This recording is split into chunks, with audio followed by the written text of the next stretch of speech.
আচ্ছা, যদি আপনাকে পছন্দ করতে বলা হয় যে কোন জেলায় আপনি বিয়ে করবেন, তাহলে আপনি কোন জেলার ছেলেদেরকে বিয়ে করবেন? যে কোনো একটা জেলা বলতে হবে বাংলাদেশ থেকে।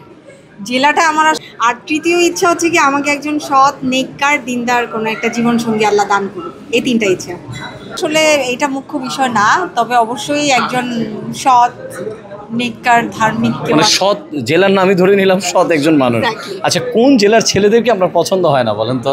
না, সব জেলায় ভালো মন্দ মিক্সড আছে, তবে ভালো বলতে আমি বুঝাবো আমাদের বাঙালি ছেলেরা অনেক ভালো। সরি, আবার একটু। আমাদের বাঙালি ছেলেরা অনেক ভালো, আচ্ছা, মানে হাজবেন্ড হিসাবে। আচ্ছা, আপনারা সো ওই যে বললাম আমি একটু চুজি। সো আমার অনেক কান্ট্রিতেই আমার যাওয়া হয়, যেই কান্ট্রিতে আমার ভালো লাগে সেখানে আমি কেনাকাটা করি। আচ্ছা আপু, আমি একটা জিনিস জানি না, আপনি তো আনম্যারিড, রাইট? জি। বিয়ে করছেন কবে? যখন আল্লাহ রিজিকে রাখবেন। যারা সেলিব্রিটি আছেন, অনেকে দুবাই শেখদেরকে বিয়ে করতে চায়, হ্যাঁ, দুবাই যে কোনো শেখদেরকে বিয়ে করে এখানে সেটেল হতে চায়, সেই ক্ষেত্রে কারা চায় আমি জানি না, বাট আমি চাই না। আপনি চান না? আমার বাঙালি ছেলেদেরকেই পছন্দ করি এবং বিয়ে করলে ইনশাআল্লাহ বাঙালি ছেলেকেই। এই মুহূর্তে আপনার হাতে একটি আলাদিনের চেরাগ দেওয়া হয়েছে, 3টি ইচ্ছা পূরণ করতে হবে, ছোট্ট 3টি ইচ্ছা দর্শকদের উদ্দেশ্যে বলেন। আমাকে যদি 3টা ইচ্ছা পূরণ করার সুযোগ দেওয়া হয়, তাহলে আমি সর্বপ্রথম বলবো যে আমাকে যেন আল্লাহ নামাজে মনোযোগী বানিয়ে দেন, আলহামদুলিল্লাহ, এবং আমাকে যেন আমি যেন একজন হাফেজ হতে পারি, হাফেজা, মানে আমি আমার হাফিজি পড়াটা ইসলামী লাইনে যেন। ভালোবাসার অর্থ প্রিয়াঙ্কা আপুর কাছে কি? ভালোবাসার অর্থ হচ্ছে গিয়ে ভালো ব্যবহার এবং আতিথেয়তা এবং হচ্ছে গিয়ে মনে রাখা। আমি কোনোটাই নিব না, কারণ টাকা কেউ গিফট দেয় না, এটা ফান হবে।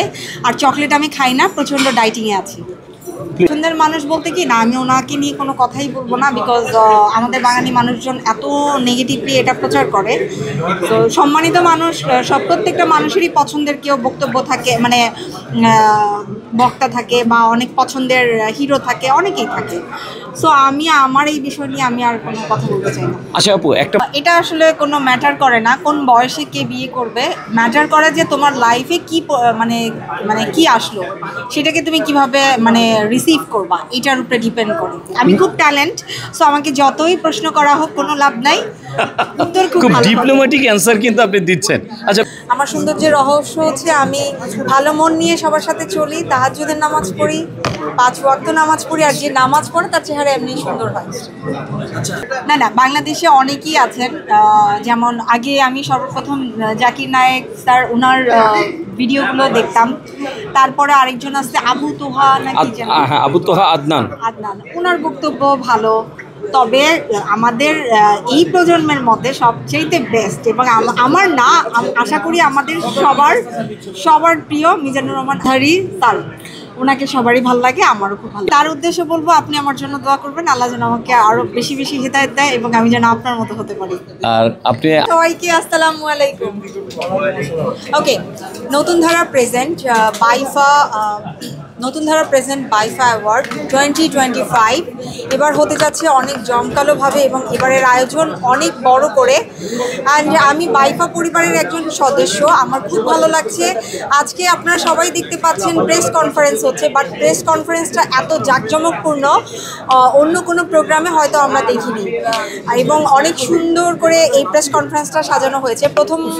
প্রথমভাবে আমি যখন ঢুকছিলাম আমার কাছে মনে হয়েছিল যে আজকেই বুঝি প্রোগ্রাম, কারণ এরকম গালিচা এবং এত ব্যানার এবং এত জার্নালিস্ট। সো আজকের এই প্রোগ্রামটা অনেক বড় করে করা হয়েছে, প্রেস কনফারেন্স। সো আশা রাখি 16 তারিখে ইনশাল্লাহ আরও বড় করে প্রোগ্রাম করা হবে। আমার সৌন্দর্যের রহস্য তেমন কিছুই না, এমন কোনো কিছুই বলি নাই, গুজব ছড়াবেন না। ঠিক আছে, থ্যাংক ইউ।